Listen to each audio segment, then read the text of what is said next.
Em defesa do Evangelho puro e simples, entra no ar pela Rede do Bem FM, programa Evangelho Genuíno. Apresentação, Alexandre Fico. Então, glórias a Deus. Hoje nós vamos tratar com um assunto, a igreja sonolenta. Algumas semanas já o Senhor tem me incomodado com essa palavra da igreja sonolenta. E inclusive eu faço um convite aos irmãos. Estarei pregando terça-feira na Genuína, em Campinas. Terça-feira agora, a partir das 20 horas, na Fernão Pompeu de Camargo, número 190. Esteja lá, vou estar pregando, esteja lá para dar um abraço de nós. É mais ou menos, não igual, mas uma continuação, porque o que eu tenho para falar hoje, eu vou ter que compactar. Compactar, o Senhor me deu algumas palavras e o tempo não dá para que fale tudo, mas eu vou tentar ser sucinto, tentar passar mensagens e o Espírito Santo assim permitido que o Senhor falou. Hoje, infelizmente, nós vemos coisas na internet que você percebe como a igreja está dormindo, Carlos, como a igreja está dormindo. Eu até postei sobre uns bispos falando do envelope lá da Igreja Universal. Você percebe que as pessoas perderam a vergonha na cara mesmo.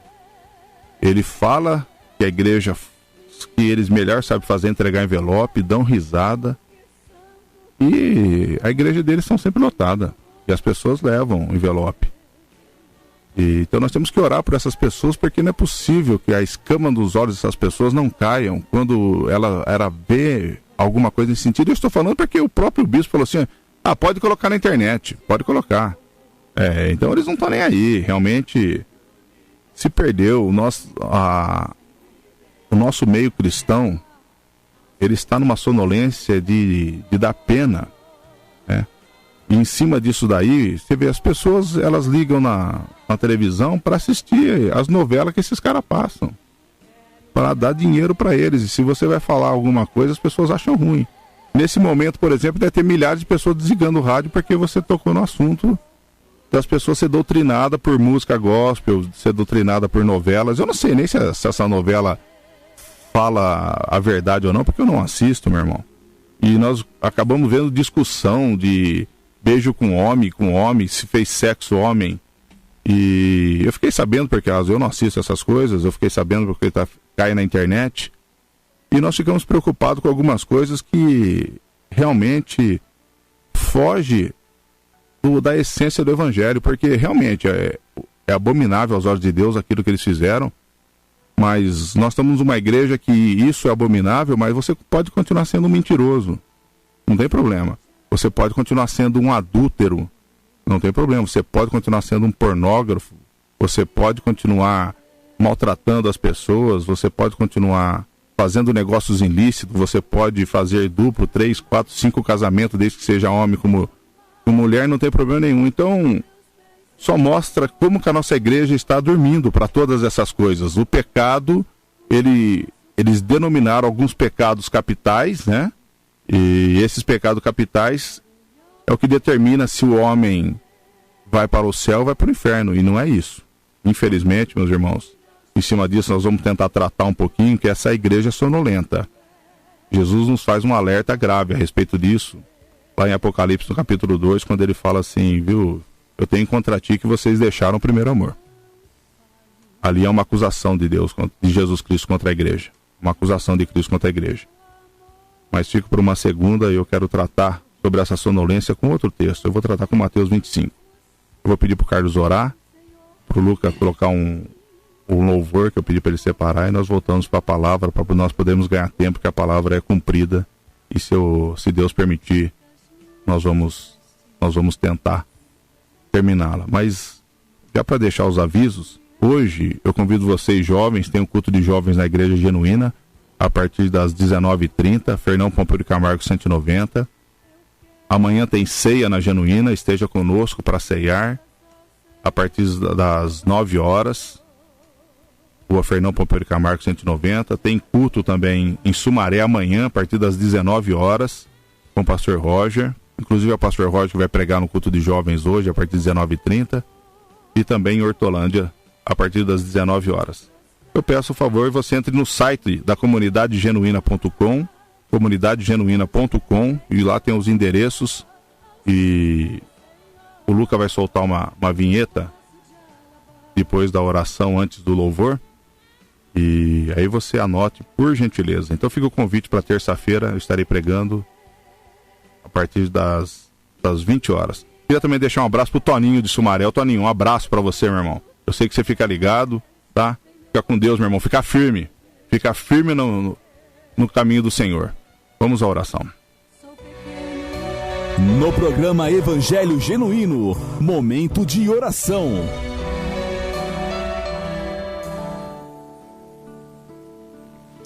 Senhor Deus e Pai Todo-Poderoso, mais uma vez, Senhor, nós nos achegamos a Ti, Pai. Ousamos levantar nossa voz a Ti e pedir licença, Pai, para entrar na Tua presença, para apresentar, Senhor, diante de Ti as nossas petições, apresentar, Senhor, os nossos agradecimentos, mas que nós possamos, acima de tudo, Senhor, estar com os nossos ouvidos abertos para ouvir a Tua palavra. Que a nossa boca, Senhor, seja uma língua obediente a Ti, Senhor. A Tua palavra diz que a nossa língua, ela é perigosa, Senhor, porque através da nossa boca nós podemos fazer com que todo o nosso corpo pereça. Mas que o Senhor possa conduzir-nos, Pai, de maneira que possamos falar as coisas do Teu reino, que possamos ouvir, Senhor, a Tua palavra, que a Tua palavra desça até o nosso coração e que sejamos obedientes a Ti de tal maneira que da nossa boca flua somente aquilo que adore e louve o Teu santo nome. Em nome de Jesus, pedimos, Papai, que o Senhor possa nos dar, nesta hora, a Tua direção, que a Tua palavra venha nos confrontar, gerar mudança, Senhor, em nossas vidas. Que a Tua palavra, Senhor, venha transformar as nossas vidas de tal maneira que nós possamos ser obedientes a Ti, que nós possamos estar cada dia mais na Tua presença, glorificando e exaltando o Teu santo nome com as nossas atitudes, com o nosso caminhar, com o nosso pensar, com o nosso falar, aonde nós colocamos nossos olhos. Senhor, em nome de Jesus, conduza-nos de tal maneira, Senhor, que tudo que fizermos seja para glorificar o Teu santo nome. Ao que está sentado no mais alto trono e ao Cordeiro, seja a honra, a glória, o louvor, o domínio e a adoração para todo sempre. É no nome santo de Jesus Cristo de Nazaré que nós oramos. Gratos mais uma vez, Senhor, por esta manhã, por este dia. E que, se assim o Senhor permitir, nós possamos concluir esse dia na Tua presença e possamos ser mais obedientes a Ti. É no nome de Jesus que nós oramos. Gratos mais uma vez a Ti, Senhor. Amém. Comunidade Cristã Genuína, em Campinas, Rua Doutor Fernão Pompeu de Camargo, número 190, Jardim Leonor. Cultos, terças e quintas, às 20 horas e domingos, às 9 horas. Em Hortolândia, Rua Zacarias Costa Camargo, número 560, no Remanso Campineiro. Cultos, quartas e sextas, às 20 horas e aos domingos, às 19 horas. No Parque Aeroporto em Campinas, Rua Aldo Fossesi Júnior, número 61, no Núcleo Residencial Vila Vitória. Cultos, quartas, às 20 horas e aos domingos, às 19 horas. Em Sumaré, Rua Manuel Dama Figueiredo, número 105, Parque Sevilha, em Sumaré. Cultos, quartas, às 20 horas e aos domingos, às 19 horas. Em São Paulo, Avenida Guapira, 903, no Tucuruvi. Cultos, quartas, às 20 horas e aos domingos, às 19 horas. Comunidade Cristã Genuína. Aqui é proibido pessoas perfeitas.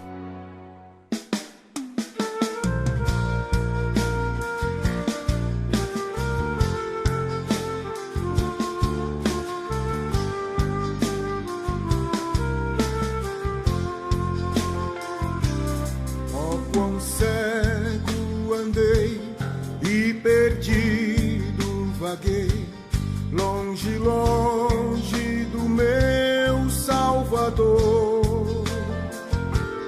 Mas do céu ele desceu e seu sangue verteu para salvar um tão pobre pecador.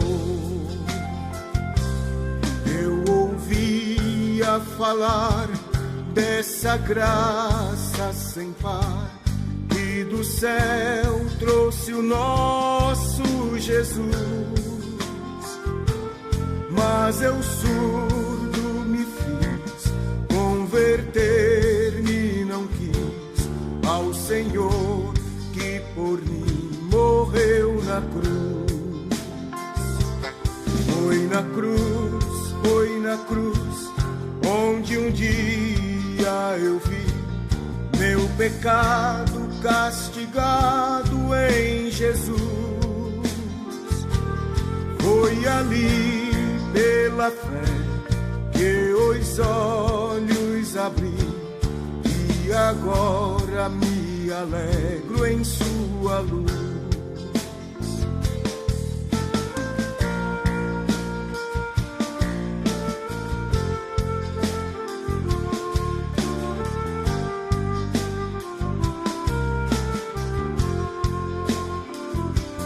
Mas um dia senti meu pecado e vi sobre mim a espada da lei.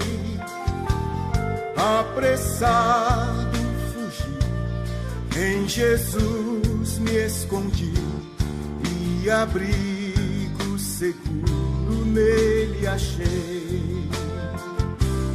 Quão ditoso então este meu coração, conhecendo o excelso amor que levou meu Jesus a sofrer lá na cruz, para salvar um tão pobre pecador.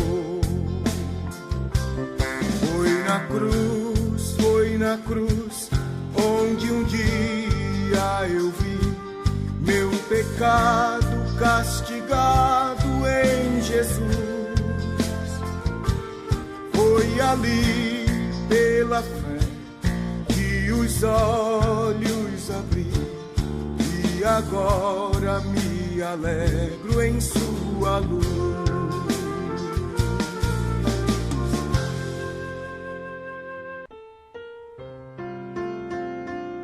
Evangelho que não confronta o pecado não pode ser chamado de evangelho. Programa Evangelho Genuíno.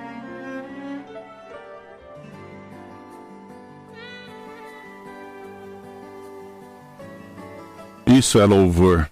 Isso é louvor. Estava falando aqui fora do ar pro Carlos e pro Lucas, né? Isso nos mostra o que o evangelho, né? O evangelho cantado. Não essas músicas gospels de hoje, né? Que dá até nojo, é só engrandecimento ao homem. Só engrandecimento ao homem. Músicas que engrandecem o homem. Por mais que o homem acabe falando que não, sempre o eu está na música. Sempre o eu. Né? Sempre o eu. Mas vamos usar a palavra. A igreja sonolenta. Eu quero trabalhar com o texto de Mateus 25, do versículo 1 até o versículo 13. E eu vou ler só apenas o primeiro e o último versículo. É um texto bem conhecido que fala das 10 virgens, né? E ele fala no versículo 1: Então o reino do céu será semelhante às 10 virgens, que tomando as suas lâmpadas saíram a encontrar-se com o noivo. E no versículo 13 diz: Vigiai, pois porque não sabeis o dia e nem a hora. No dia nem a hora. Hoje, nos dias de hoje, o meio gospel não está tocando a trombeta mais. Não toca a trombeta para um despertamento. Não toca trombeta para despertamento. Pelo contrário, nós tocamos músicas de ninar. Música para continuar deixando a pessoa cada vez mais sonolenta. Que anormalidade é essa, meu irmão? Que anormalidade é essa? É inexplicável. Estamos dormindo à beira da eternidade. Estamos dormindo à beira da eternidade. Um dia nós fomos despertados do sono da morte, no qual outrora andávamos em nossos delitos e pecados. Jesus Cristo nos fez perceber o horror que é inexprimível da miséria sem fim do inferno e a alegria inefável da eterna felicidade no céu. e assim levado a reconhecer a gravidade e solenidade da vida. Nós cantamos isso. Em 3 minutos nós cantamos isso daí. Um cristão é alguém que tem sido ensinado a formar ou de forma experimental a inutilidade de todas as coisas deste mundo e a ver como é precioso as coisas do céu e as coisas divinas. O cristão virou as costas para a feira das vaidades e iniciou sua jornada para a cidade celestial. Ele sabe que não é desta terra. Ele sabe que ele é um peregrino em terra estranha. Um peregrino em terra estranha. Muitas vezes as pessoas começam a falar a dificuldade que elas estão passando nessa vida, né? Parecendo que Deus quer matá-las, parecendo que Deus quer destruí-las. Mas na verdade Deus quer matar nós mesmos, meu irmão. Mas Ele quer matar nós para essa vida. Porque sem nós morrermos essa vida, não há como gerar vida eterna. Porque se nós não morrermos, nós não vamos ressuscitar. E se nós não cremos na ressurreição, então é vã a nossa fé. Ele nos prepara nessa vida para que nós possamos viver a vida com Ele. Ele foi vivificado em novidade de vida. Esse é o cristão. Ele é suprido com os incentivos mais poderosos para prosseguir para o alvo, pelo prêmio da soberana vocação de Deus em Cristo Jesus. Muitos não acreditam, mas infelizmente é possível que ele sofra uma recaída por ter seu zelo diminuído e as suas graças enfraquecidas. Para ele deixar o seu primeiro amor e tornar-se cansado de fazer o que é certo aos olhos de Deus e fazer o que acha certo aos seus próprios olhos.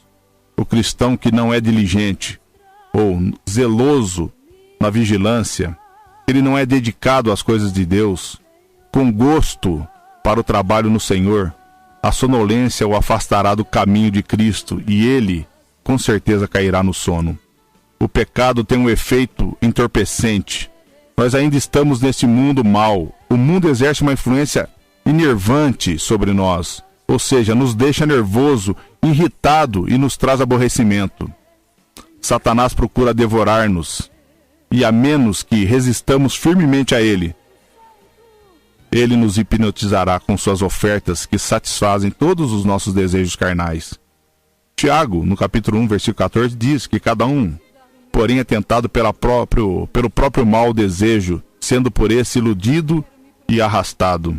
Essa é na versão King James. Com isso, meus irmãos, não brinquemos com essa ameaça espiritual chamada a doença do sono. Ela é muito real e Jesus está nos alertando. Foi o próprio Jesus que nos alerta. Cristãos adormecidos. Por isso as Escrituras provam que esta é uma ocorrência comum. Cristãos, o povo de Deus, é assim subjugado. Ele nos chama a submetermos a sua obediência. Romanos 13, no versículo 11, diz: E digo isto a vós outros que conheceis o tempo, já é hora de vos despertardes do sono, porque a nossa salvação está agora mais perto do que quando no princípio que cremos. Também, Paulo nos chama a atenção na sua primeira carta, em Coríntios, capítulo 15, versículo 34, que ele fala: Vigiai justamente e não pequeis. Vigiai justamente e não pequeis. Efésios 5,14, desperta, tu que dormes. Cada uma desses clamores urgente é feita aos cristãos, que estão sonolentos e dormindo. É esta a exortação dirigida a eles. Na primeira carta de Paulo a Tessalonicenses, no capítulo 5, do versículo 5 e 6, ele diz: Porque todos vós sois filhos da luz e filhos do dia. Nós não somos da noite, nem das trevas. Não durmamos, pois como os demais, mas vigiemos e sejamos sóbrios. Paulo nos alerta várias vezes a respeito disso. E foi este o mesmo alerta que nós lemos em Mateus 25, do versículo 1 ao versículo 13. E é disso que eu quero falar. É em cima desse texto que nós podemos tirar algumas lições muito importantes para nós. E eu não quero, meus irmãos, propor aqui a dar uma exposição desses versículos e muito menos perder tempo com uma prospecção e da teorização conflitante sobre o que esse texto traz. sobre o futuro ou sobre o presente. Eu quero aplicar ele para nós hoje. Eu não quero tratar das especulações sobre quem tem sido chamado de aplicações proféticas, não. Eu tenho a intenção de falar sobre o que julgo nessa tarde de uma importância prática e benefício para a caminhada de nós como cristãos. Em primeiro lugar, que seja devidamente notado que essa parábola das virgens foi anunciada por Cristo, não a uma multidão misturada ou indistinta do cristianismo, mas aos seus próprios discípulos. Foi para eles que ele disse do versículo 13: Vigiai, pois, porque não sabeis o dia nem a hora em que o Filho do Homem há de vir. Ali Jesus exortou seus seguidores a manterem a sua atitude, ou uma atitude de extrema atenção, de diligência, de zelo, para estar em vigilância contra uma surpresa que é inesperada, é súbita, para fazer com que eles estivessem em um constante estado de prontidão para enchê-lo em sua vinda. No versículo 13 lemos que Cristo indicou claramente o principal propósito dessa parábola, ou seja, nos compeliu ao cumprimento do dever cristão. O que é isso? Nos obriga, ele exige de nós o cumprimento do dever cristão. E esse dever de vigilância, e particularmente contra a tendência e risco da sonolência moral e apatia espiritual no desempenho de nossos deveres, de nossa caminhada cristã. Em segundo lugar, nós queremos aqui sinceramente alertar os cristãos contra colocar quaisquer restrições sobre as palavras da Sagrada Escritura. À luz da analogia da fé, isto é, do teor geral da Escritura, é completamente insustentável para nós limitarmos as palavras em que o Filho do Homem há de vir. Ao seu último aparecimento no fim desta época ou deste mundo, porque hoje nós vivemos com uma urgência. Parousia é uma palavra grega que trata da vinda de Cristo, da segunda vinda de Cristo, mas ela deriva de uma palavra também, eimi, que significa ser ou estar, significa literalmente o estado ao lado, estar ao lado de alguém que veio, ou está vindo, ou está voltando. Então eu quero observar com os irmãos cuidadosamente os diferentes sentidos em que a vinda de Cristo é referida na palavra e distinguir entre eles. Eu não tenho tempo de correr muito sobre isso. Gostaria de ter, mas não dá. Então, por exemplo, as comunicações da graça para o novo ou para o povo de Deus na administração da sua palavra e ordenanças são assim referidas. Ele descerá como chuva sobre a erva ceifada, como os chuveiros que umedecem a terra. Salmos 72:6, Deuteronômio 32. E novamente, houve uma vinda judicial, uma vinda de justiça de Cristo. Na destruição de Jerusalém, quando ele cumpriu a ameaça.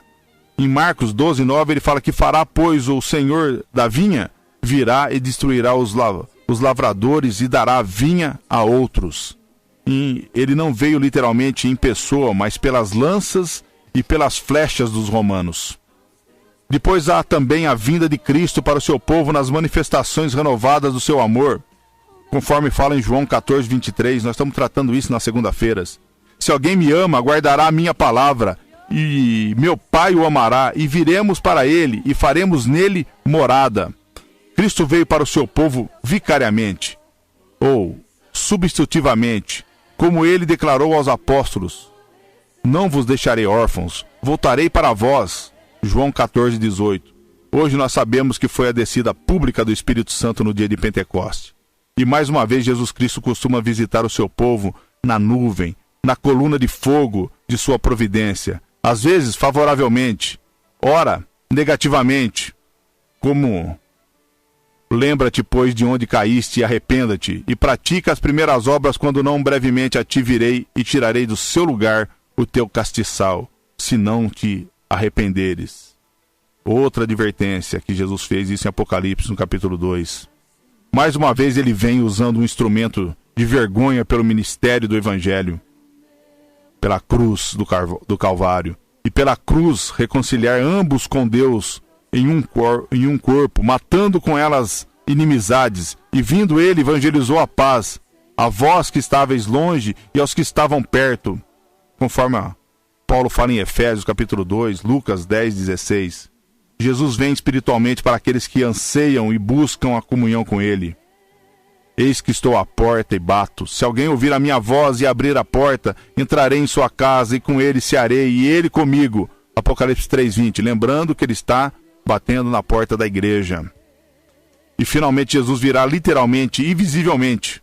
Conforme fala em Atos, no capítulo 1, versículo 11, Apocalipse 1:7. Assim é um erro grave misturar juntamente as vindas comunicativa, as vindas judiciais, aquela da justiça, aquela que ele se manifesta, a vicária, aquela providencial, a instrumental que ele veio com a cruz, através das flechas, os instrumentos dos romanos, e a espiritual de Cristo, como também o é restringir a sua segunda vinda a cada verso onde ele fala da sua vinda ou aparição. Da mesma forma, é igualmente errado que limitemos o vigiai, pois porque não sabeis o dia nem a hora em que o Filho do Homem há de vir, de nosso Senhor aguardando bem-aventurada esperança e o aparecimento da glória do grande Deus e o nosso Senhor Jesus Cristo, como está escrito em Tito, no capítulo 2, versículo 13. A maioria dos outros 7 aspectos que eu mencionei não devem ser excluídos disso. Devemos estar em alerta total para suas aproximações, a nós nos meios de graça que ele nos mostra e nos apresenta, atentos às suas aparições diante de nós, na providência, reconhecê-lo no ministério do Evangelho e esperar com expectativa as suas visitas de íntima comunhão conosco. Desejar essa comunhão de todo o nosso coração. A permanência do cristão nesse mundo é o período tanto da sua vigilância quanto da sua espera. A espera pela sua partida, e desde que ele não sabe se isso será pela morte ou por seu arrebatamento, para encontrar o Senhor nos ares, ele deve estar preparado para qualquer evento, se não for assim, pelo primeiro, que seja pelo último. Esta convocação que Jesus nos faz para que vigie significa que, sobre tudo o que se deve guardar, guarda o teu coração, como fala lá em Provérbios 4:23. Guardai-vos dos ídolos, primeira carta de João 5:21. Conservai-vos a vós mesmos no amor de Deus, Judas, versículo 21. Jesus nos ordena, vigiai e orai para que não entreis em tentação. Na verdade, embora, ele está dizendo, o espírito está pronto, mas a carne é fraca. E isso nós temos que ser zelosos e guardarmos para aquele grande dia. Assim como eu li, no que segue as virgens, está divididos em 2 grupos, os regenerados e os não regenerados, os nascidos de novo e os não nascidos de novo, os mortos para o mundo e os vivos para o mundo. E assim, teria sido impreciso designar todas elas de noiva. Esta é, portanto, uma parábola discriminativa, como a do trigo e do joio, e aquela dos peixes bons e ruins em Mateus 13. E eu quero explicar a palavra discriminativa para que não gere nenhuma polêmica ou problema das pessoas acharem que eu disse que Jesus discriminou pessoas. Essa palavra pertence à raiz do verbo discriminar, do latim, discriminare, que significa diferenciar, distinguir, separar, destrinçar. É isso que nos mostra essa parábola. Se for perguntado por que Cristo dirige tal parábola aos apóstolos, a resposta é porque havia um Judas entre eles. Está fora de nosso alcance atual considerar as virgens loucas. Basta dizer que, externamente, não diferenciam das prudentes. Elas não representam os membros da igreja irreligiosos e imorais, mas preste atenção na gravidade da informação de Jesus. Representa os que não foram salvos, aqueles, como disse o apóstolo Pedro na sua segunda carta, no capítulo 2, no versículo 20. Portanto, se, depois de terem escapado das contaminações do mundo, mediante o conhecimento do Senhor e Salvador Jesus Cristo, se deixam enredar de novo e são vencidos, tornou-se o seu último estado pior que o primeiro, mas que nunca experimentaram o milagre da graça em seus corações. No versículo 3 e 4 do capítulo 25 que nós estamos tratando, diz que apesar de terem lâmpadas em suas mãos, elas não tinham óleo em suas vasilhas. Não possuíam a graça em suas almas. Isto exige que nós façamos um exame honesto e cuidadoso de nós mesmos, para saber como está a nossa vocação e a nossa eleição em Cristo Jesus. Pedro, na sua segunda carta, ao capítulo 1, versículo 10, ele diz: por isso, irmãos, procurai com diligência, com empenho, cada vez maior, confirmar a vossa vocação e eleição, porquanto procedendo assim, não tropeçareis em tempo algum. Então o reino do céu será semelhante às 10 virgens. Muitas e variadas são as figuras usadas para descrever os discípulos de Cristo. Eles são chamados de sal, luz, ovelhas, pedras vivas e reis e sacerdotes. Quando completa, em sua capacidade corporal, o corpo de Cristo, a igreja é referida como esposa do Cordeiro. Mas individualmente, eles são denominados as virgens que acompanham e atrarão a ti. Ou, melhor, atrarão a Cristo. O Espírito tem adornado as virgens e tem adornado para trazerem ao noivo, a Cristo. Salmos 45:14, Cantares 8:13, Apocalipse 1:9. Eu separei, mas não dá tempo de nós lermos. Estes são chamados de virgens pela pureza de sua fé, pois ninguém sem a paz e a santificação verá o Senhor. Segui a paz com todos e a santificação, sem a santificação ninguém verá o Senhor, diz a carta a Hebreus 12:14. E o contexto de Hebreus, no verso 14, demonstra uma mensagem de incentivo aos cristãos, exortando a permanecerem olhando para Cristo, considerando o que Ele suportou pelos pecadores. A verdadeira virgem é seguir a Cristo, juntamente com todos os que invocam ao Senhor, a igreja. Isto porque os que seguem a Cristo recebem um novo coração, um coração puro. Assim o apóstolo Paulo, quando advertindo uma igreja local por dar atenção a falsos mestres, disse-lhes, na sua segunda carta de Paulo aos Coríntios 11:2, porque estou zeloso de vós com zelo de Deus, porque vos tenho preparado para vos apresentar como uma virgem pura ao marido, a saber, a Cristo. Mais uma vez, eles são chamados de virgens pela pureza de sua adoração. Deus é um Deus zeloso e não tolerará qualquer rival. E, portanto, encontramos por toda a Escritura que a idolatria é expressa como prostituição. Daí, a Babilônia corrupta deve ser designado a mãe das prostituições, conforme Apocalipse 17:5. E quem é a Babilônia? Hoje, toda a falsa doutrina cristã. Toda a falsa doutrina cristã. Antigamente, nós achávamos que a Babilônia era a Igreja Católica. Toda a falsa doutrina cristã é a Babilônia. Porque, como diz a parábola do joio e do trigo, né? O mundo é onde foi jogado as sementes. Então, toda a falsa doutrina cristã é a Babilônia.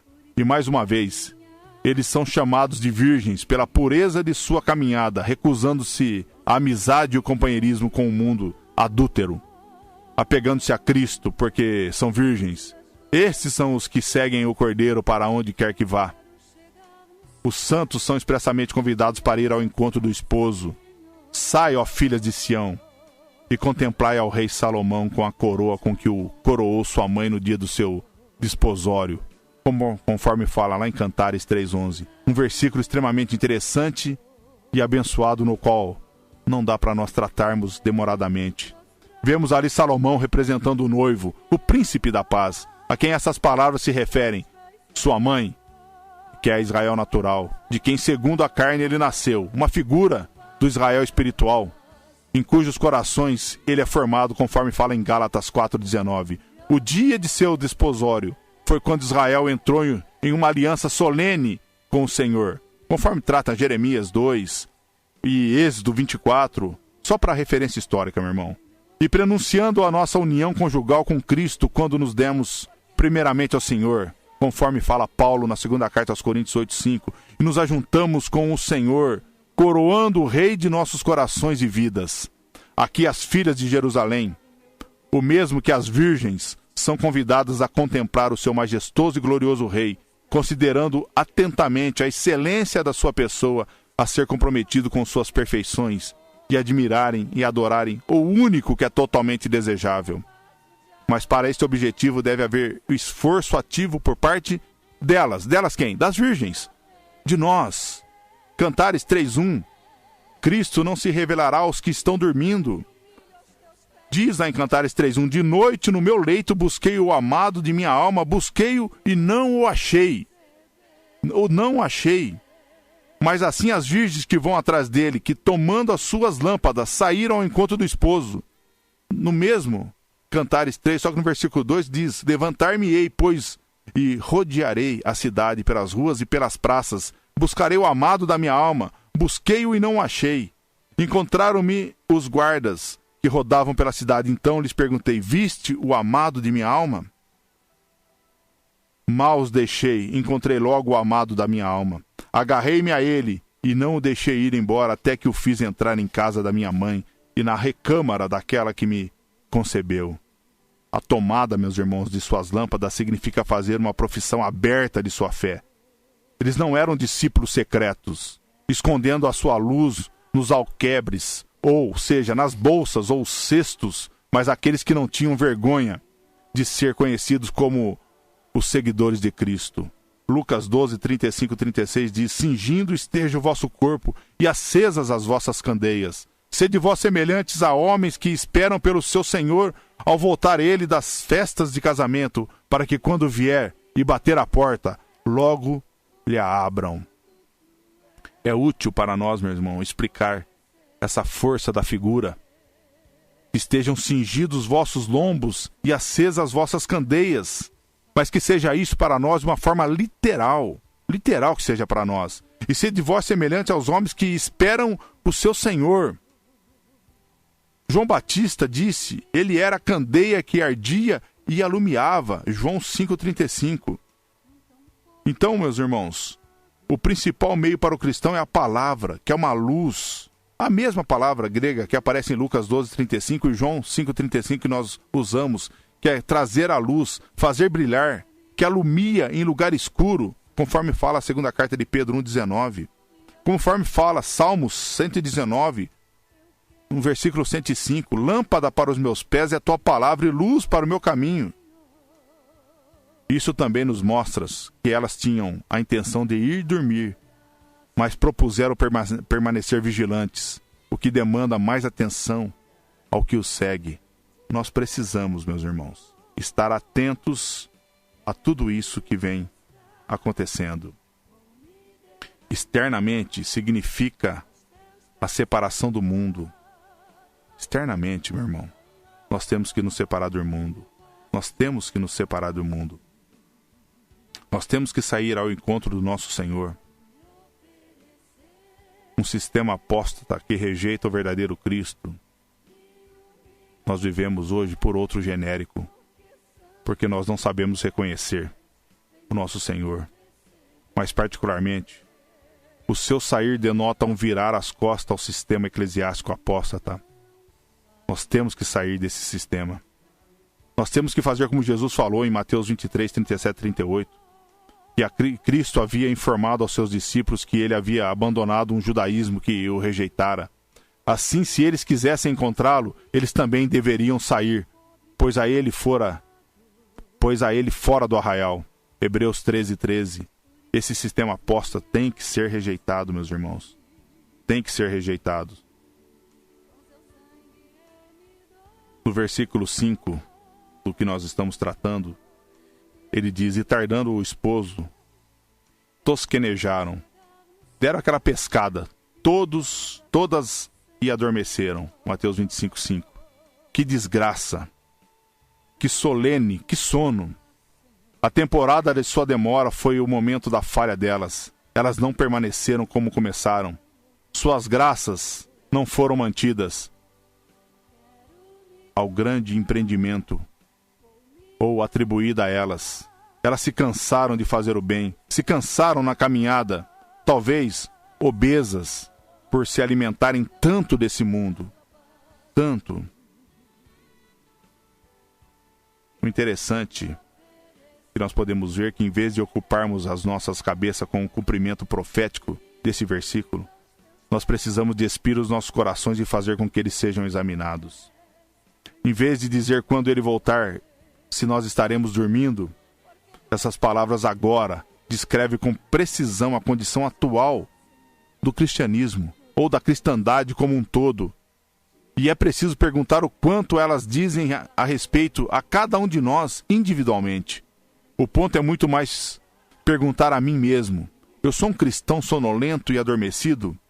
E isso não é a questão a ser respondida rapidamente. Se por um lado eu preciso tomar cuidado em pensar mais altamente de mim mesmo do que deveria, ou fingir que está tudo bem comigo quando esse não é o caso, por outro lado, Deus não requer que eu faça o papel de um hipócrita, buscando adquirir uma reputação de humildade, afirmando que eu seja pior do que eu sou.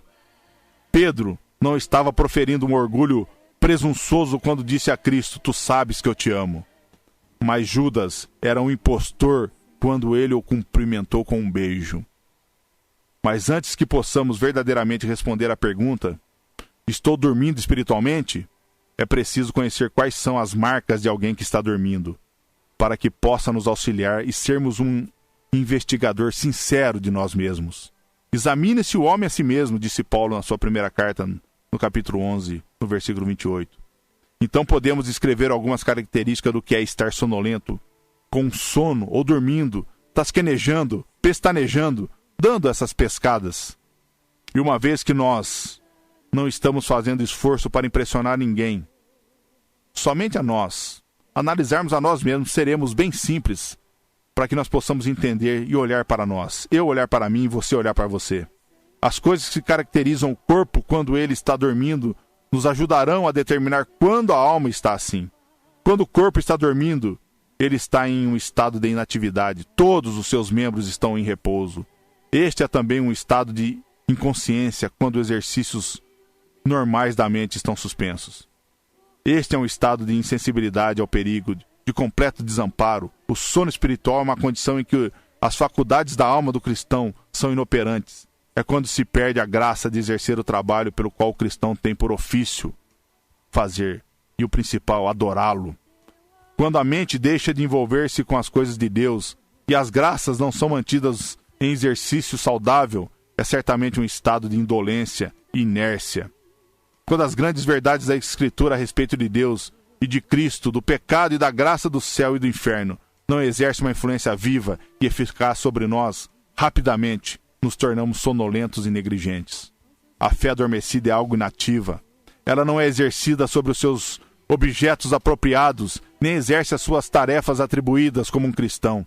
Ela nem se fundamenta naquela plenitude de graça que está disponível em Cristo para o seu povo, nem está agindo sobre os preceitos e promessas da palavra de Deus.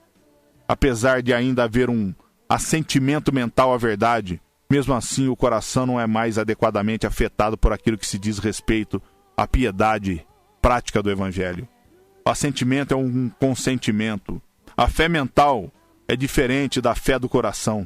Muitos sabem que a palavra de Deus diz e concordam mentalmente com ela, verdadeiramente, mas somente concordam em suas mentes. E nós devemos entender que não é esta a espécie de assentimento mental que produz a realização da tarefa. É a fé do coração que recebe de Deus, e é por isso que a Bíblia diz, porque com o coração se crê. Romanos 10. Jesus falou a respeito do crer com o coração em Marcos 11, 23. Se alguém disser a este monte, ergue-te, lança-te no mar, e não duvidar no seu coração, mas crer em seu coração, se fará o que diz, assim será com ele. Crer com o coração, meu irmão. Quando chegamos a este ponto de assentimento mental, o cristão tem reações mais pela tradição religiosa, pelo sentimento e pela fantasia, em vez de ser regido pela gratidão, pelo temor do Senhor e pelo cuidado para agradá-lo. Perdemos as referências, achamos que estamos adorando a Deus, mas estamos adorando a nós mesmos. Hoje nossos cultos se tornaram antropocêntricos demais. Nós cantamos músicas, nós chegamos ao ponto de como entrar num lugar de macumba. Apesar desses lugares de macumba ser mais exigente do que a igreja evangélica hoje. Você não pode entrar num centro de macumba de qualquer maneira. Você não pode. Você não pode entrar no centro de macumba com roupinha curta. Você não pode. Você não pode entrar de uma maneira que não seja reverente àquele demônio que vai descer naquele lugar que eles chamam de santo. Você não pode isso. Você deve a reverência ao seu pai espiritual que eles tratam lá. Hoje nós não temos reverência nem pela palavra de Deus, nem por quem está pregando a palavra. E aí o que nós fazemos? Nós cantamos músicas no culto, atraindo a Deus, como se fosse uma entidade. atraindo Deus para aquele lugar. E quando nós percebemos que tem algum movimento a respeito disso, quando Deus é atraído, ou nós achamos que é atraído como uma entidade que é atraída e incorpora no Pai de Santo, nós começamos a conversar com Ele. Então as pessoas esperam alguma movimentação atraindo Deus para aquele lugar, e depois que Deus é atraído, Ele começa a fazer as suas petições, começa a expor todas as suas vaidades egocêntricas diante de Deus. Deus, eu preciso daquilo outro. Ah, Deus faz isso, Deus faz aquilo outro. Ah, Deus, eu quero isso, Deus, eu quero aquilo outro. Deus, eu preciso disso. Sendo Ele mesmo adorado. E nós falamos que nós estamos adorando a Deus. Nós não vamos mais no culto cultuar a Deus. Músicas são cantadas para Deus ser entronizado. E nós, quando percebemos a presença de Deus, nos rendemos, chorando, gritando, conforme você quiser, mas em adoração. Sem jogar caminhões de petições sobre Deus para que Ele resolva todos os nossos problemas. E olha, Ele é misericordioso e bondoso, e Ele entra com graça e providência. Mas Ele fala, buscar primeiro o meu reino e minha justiça, e essas coisinhas que vocês desejam, essas coisas insignificantes diante de Deus, e Deus não trata isso como insignificante, apesar de serem, Deus não trata, é acrescentado para nós. Mas nós não temos nem a humildade de estar na presença de Deus e nos humilharmos diante dele. De nos humilharmos. Quando a nossa vontade, que regula nossos atos, ordena nossas paixões e guia nossa conduta, segundo a razão e a fé adquiridas e reforçadas por atos moralmente bons e repetidos, onde essas graças divinas não estão em exercício saudável, o cristão perde o gosto pelos meios da graça. E se ele tenta usá-los, isso acontece apenas superficialmente. Somos uma igreja que está dormindo, uma igreja superficial. Superficial. Por isso, quando um cristão encontra o seu uso por meios de graça, enfadonhas, quer dizer, cansativas, chatas, intoleráveis, entediantes, quer dizer, sem graça nenhuma, e o cumprimento de privilégios espirituais algo cansativo, ele pode saber que a sua alma está adormecida em relação a Deus. Na própria parábola são indicadas 4 causas do sono espiritual. Primeira, falha em permanecer vigilante. Em seu sentido mais amplo de vigilância, significa uma tomada cuidadosa de atenção por nós mesmos e nossos caminhos, percebendo como somos propensos a voltar à loucura. Escutarei o que Deus, o Senhor, disser, pois falará de paz ao seu povo e aos seus santos, e o que jamais caiam em insensatez. Dê uma lida em Salmos 85. Enquanto o santo, o cristão, permanece nesse mundo, ele está em constante perigo de trazer o opróbrio sobre o santo nome que ele carrega, a vergonha, e tornar-se uma pedra de tropeço para seus irmãos. Vigilância. O oposto de descuidado é exercitar uma diligente preocupação e cuidado de nossas almas, evitando todas as ocasiões de pecado, resistindo à tentação, conforme Jesus falou em Mateus 26. Estais firmes na fé, portai-vos varonilmente, conforme diz Paulo, no capítulo 16, versículo 13. Significa que devemos ser regulares em nossos deveres.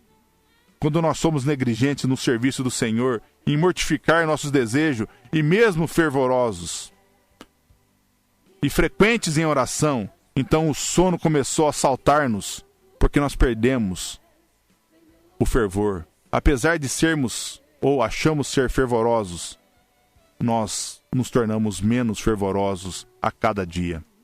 Em uma última análise, isso relaciona-se a aguardar a bem-aventurada esperança, que é uma coisa muito diferente de aguardar o cumprimento da profecia ou a realização de um item do programa dispensacional de Deus. Isso é muito mais do que esperar um evento importante, a saber, a segunda vinda de Cristo. Isso implica deleite nele, desejá-lo, prontidão, prática para a sua vinda. Lucas, como nós lemos, 12, 35 e 36, ele fala: cingido esteja o vosso corpo e acesas as vossas candeias. Num segundo ponto, a demora do noivo resultou em falta de perseverança da parte delas. Desde que nós não sabemos quão breve ou quanto tempo demorará o nosso chamado para partir desse mundo, precisamos ser incessantes no dever em um estado de prontidão constante. Não apenas uma expectativa desejosa, mas uma constância de Cristo é exigida de nós. Bem-aventurado aqueles servos aos quais, quando o Senhor vier, achar vigiando. E se vier na segunda vigília, e se vier na terceira vigília, e os achar assim, bem-aventurados são os tais servos. Lucas 12, 37 e 38. Foi porque Moisés demorou no monte que Israel se cansou de esperar e deu lugar às suas concupiscências, uma advertência para que nós não relaxemos em nossa vigilância. Não podemos relaxar, meu irmão. Vigiai, pois, a todo tempo, orando para que possais escapar de todas essas coisas que têm de suceder e estar em pé na presença do Filho do Homem. 3. Um terceiro ponto, intimidade com professos sem graça. As virgens prudentes falharam porque elas estavam em contato muito próximo e comunhão com as loucas. Se você vê o versículo 5, versículo 6, e tardando o noivo, foram todas tomadas de sono e adormeceram. Isto é confirmado pelo aviso divino. Não vos enganeis, as más conversações corrompem os bons costumes. As conversações dos ímpios têm mais poder de corromper do que as boas conversações para excitar virtude. Fujamos, meu irmão. Apartai-vos de mim, malfeitores. Quero guardar os mandamentos do meu Deus. O salmista disse no Salmo 119, versículo 115. Por isso, tendo aparência de piedade, mas negando a eficácia dela, destes afasta-te. Segunda carta de Paulo a Timóteo 3,5.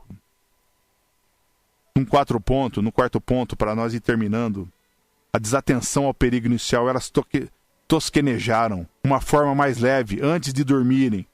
Como isso mostra a necessidade de tornarmos solene e sério cuidado para o início do declínio espiritual. Se nos submetemos a um espírito de frouxidão, brevemente cairemos em um sono profundo. Um grau de negligência e descuido leva a outro. A preguiça faz cair um profundo sono. Provérbios 19:15. Uma vez que o nosso zelo diminui, o nosso amor esfria e tornamos-nos negligentes e desatentos.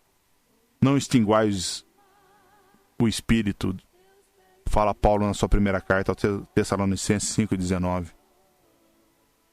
Fala que a vinda do Senhor é certa e repentina.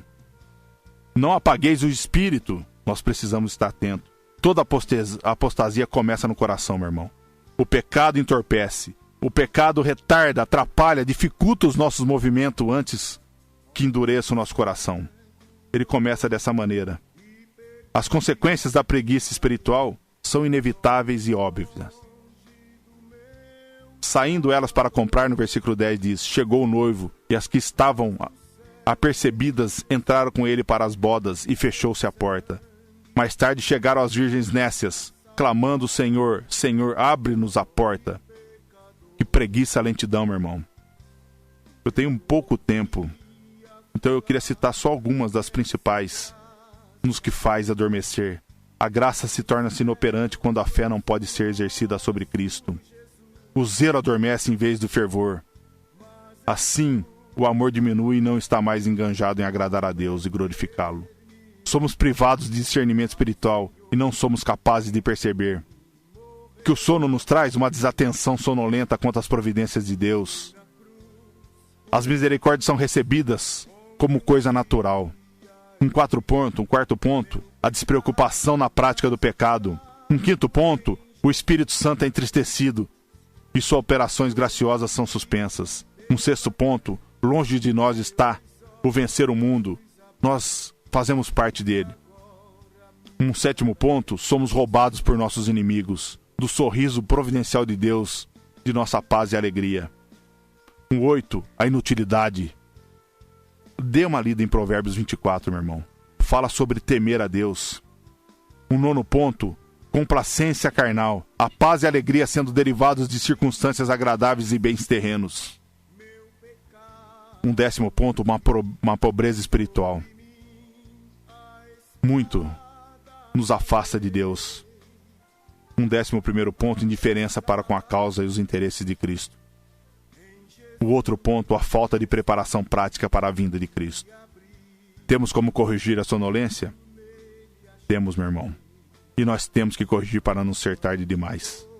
No versículo 12, do capítulo 25 diz: mas ele respondeu: em verdade vos digo que não vos conheço.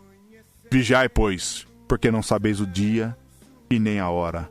A sonolência espiritual é melhor prevenida pela fé, estar envolvida com a pessoa e a perfeição que está em Cristo. A forma e a perfeição que está em Cristo. Uma visão crente em adoração daquele que é mais formoso do que os filhos dos homens. Um segundo ponto, especialmente manter vivos em nossos corações os sofrimentos indivisíveis do Salvador. Esses sentimentos que Satanás tenta nos afastar, tenta nos ameaçar de nós perdermos de vista. Outro ponto, a oração diária a Deus. A oração diária nos vivifica, nos reaviva. Hoje somos uma igreja, infelizmente, que não ora. Estarmos duplamente em vigilância. E o final, meu irmão, desejamos que os nossos corações sejam acordados por um amor fervoroso de Deus. As nossas mentes devem estar despertadas e conscientes. Se estivermos pensando no cristianismo, não precisa haver conflito entre o amor e a sabedoria. Devemos prestar atenção com reverência às verdades pelas quais Deus procura estimular os nossos corações. Já que não há como evitar, nós temos que estar vivos. Nós temos que estar alerta. Está na hora de largar o nosso sono. Encerrando, eu encerro com Isaías 52:1, que diz: desperta, desperta, reveste-te da tua fortaleza, ó Sião, veste-te das tuas roupagens formosas, ó Jerusalém, cidade santa, porque não mais entrará em ti nem incircunciso e nem imundo. Eu quero traduzir. Acorda. Acorde, acorde. Vista-se rápido. Vista-se com força. Vocês são cristãos sonolentos. Acorda, você que dorme. Levanta-te dos mortos. Cristo lhe dará vida. Acorde. Acorde. Vista-se rápido. Vista-se com força. Vocês são cristãos sonolentos. Acorde, você que dorme. Levanta-se dos mortos. Cristo lhe dará vida. Cristo lhe dará vida.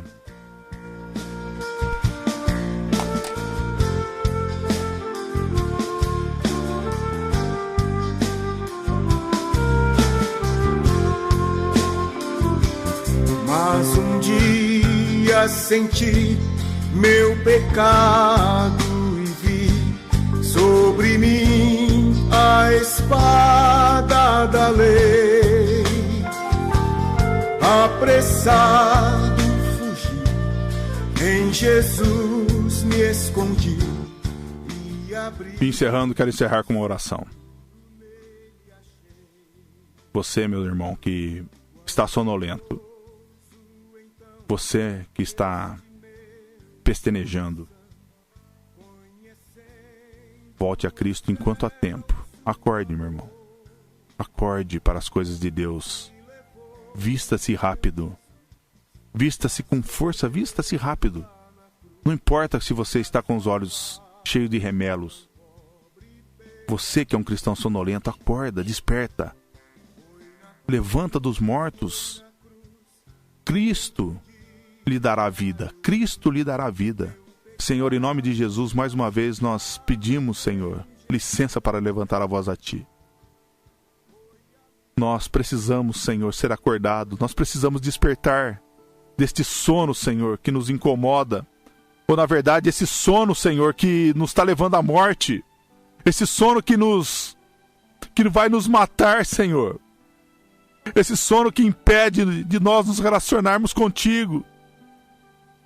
Esse sono, Senhor, que separa as virgens, as nécias, das prudentes.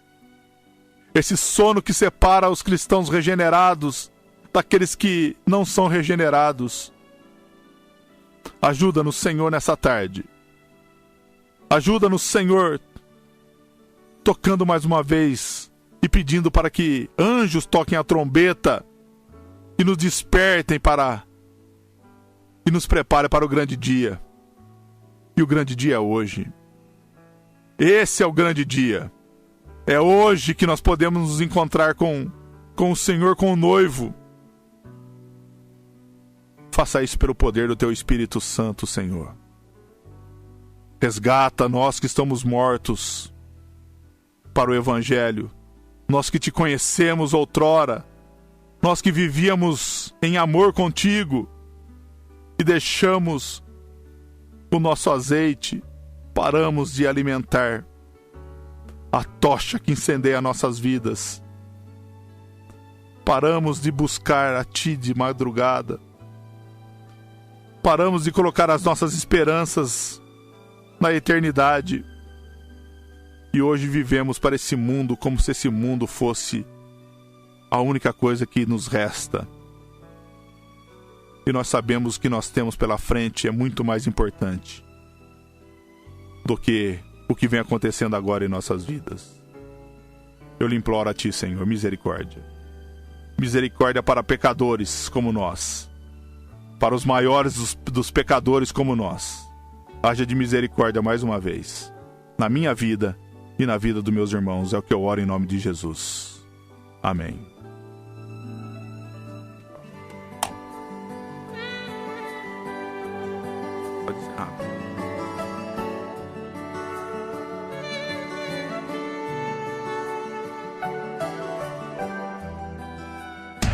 Você ouviu com Alexandre Fico, Evangelho Genuíno.